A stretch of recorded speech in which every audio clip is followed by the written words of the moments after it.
It's already started, but people don't see it. Daniel 8:23, and in the later days of their kingdom, when the transgressors are brought to justice, a king with a ferocious face and a keen sense of dark sentences will arise. And he will have great power, but not of his own doing. He will practice, prosper, and destroy the powerful and the holy people. By his policy, he will also make craft flourish in his hands, magnify himself in his own mind, and destroy many through peace. He will also face off against the prince of princes, but he will be broken without hand. This passage's prophecy is equally applicable to Antiochus and the Antichrist. In the 2nd century BC, Antiochus was a Seleucid king who ruled Judea. He's best known for his harsh policies and attempts to Hellenize the Jewish population by forcing Greek culture, religion, and practices upon them, such as the worship of Greek gods and idols in the Jewish temple in Jerusalem. Antiochus is a prime example of a prophecy that will have two fulfillments, one in the near past and one in the far future. The monarchs with a stern appearance and the capable to decipher cryptic or mysterious statements is described as having a ferocious visage and understanding dark sentences that will cause him to stand up. Here are 5 important facets of Antiochus Epiphanes' harshness. Antiochus Epiphanes was notorious for his ruthless brutality, and the future Antichrist will have the same trait as well. First, Antiochus IV persecuted Judaism by outlawing Jewish religious practices, such as circumcision and the Sabbath. Secondly, he desecrated the temple by ordering the altar to be filled with pagan sacrifices and erected an altar to Zeus inside. Third, he forced the Jews to worship Greek gods and idols, enforcing harsh penalties for those who refused or adhered to their own faith. The reign of Antiochus was marked by cruel penalties for anybody who disobeyed him or carried on practicing Judaism. Many Jews were persecuted, tortured, even killed because they refused to give up their beliefs to adopt Hellenistic customs. 5 instances of dissent suppression as we explore into the subject of the New World Order and its biblical implications. We learned that Antiochus IV was intolerant of any kind of dissent or resistance. He employed military forces to represent any disagreement to his policies and to keep control over his empire.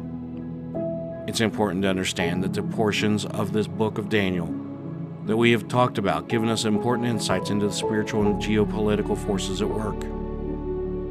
These scriptures illuminate historical occurrences such as Antiochus Epiphanes' rule, but they also provide a view into the prophesied future when a powerful and malevolent figure known as the Antichrist will appear. The appearance of the beast from the sea and the beast from the earth is described in depth in Revelation 13. Specifically, these 2 beasts are symbolic of 2 different people. The image of the first beast's fierce face and blasphemous deeds resonate with the traits mentioned in Daniel 8. One is the Antichrist Christ, while the other is the false prophet, both positioned against God's purpose. This connection between the prophecies of Daniel and Revelations underscore the consistency of God's message throughout in Revelations. We see the beast from the sea rising to power and people worshiping it as previously stated. The beast of the Antichrist who will wield great political and religious authority over the world. The New World Order is theory that possesses the idea that at some point political systems worldwide will no longer be divided, but will instead come under a single form of governance and leadership. This theory typically suggests a scenario in which a select group of powerful elites, often associated with governments, corporations, or international organizations, are thought to be collaborating to manipulate global events and mold the future to their advantage. It is essential to clarify that the term the New World Order is not explicitly mentioned in the Bible. However, the Bible does provide insight into a time when the Antichrist will have complete control over the world and its systems. These political prophecies, such as Revelation 13, give us a glimpse into the future, where a powerful individual closely associated with a world-dominating government will rise to power. According to Revelation 13:16, He causes everyone, no matter how big or small, wealthy or impoverished, to free or bound, to get a mark on their forehead or right hands. This verse paints a picture of a society in which the Antichrist, via his government, forbids people from engaging in the economy unless they bear a mark.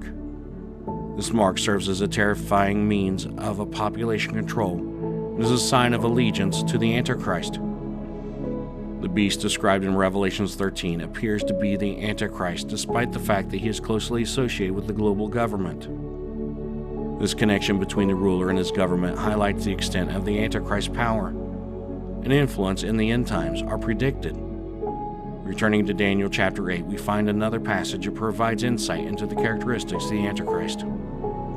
Although the passage originally relates to historical events involving Antiochus, it also foreshadows the rise of the Antichrist. In the distant future, the description of a ruler with a fierce countenance and an understanding of cryptic statements mirrors the traits attributed to the Antichrist, who will emerge as a powerful, malevolent figure. As we examine these biblical implications, we must acknowledge the consistency of God's message throughout Scripture.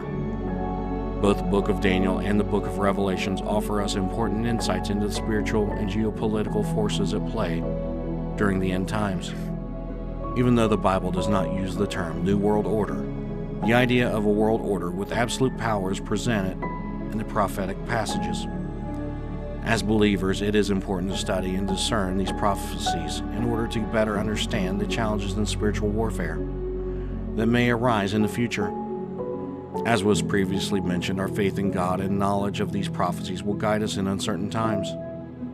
While the Bible does not specifically state that the Antichrist will introduce a cashless society, it is not surprising that many biblical scholars have concluded that a cashless society would be a necessary component to a one-world government. One of the most significant effects of a one-world government would be felt within the economic sector. According to the Bible, the beast will compel individuals regardless of their status, whether they are great or small, rich or poor, free or bound, to receive a mark on either their forehead or right hands. This conclusion is derived from the fact that transactions can be carried out in private, as long as people use physical cash. However, if all forms of currency are used, every transaction can be closely monitored. Thanks to the rapid advancement of technology, the infrastructure needed to enforce the mark of the beast is already in place.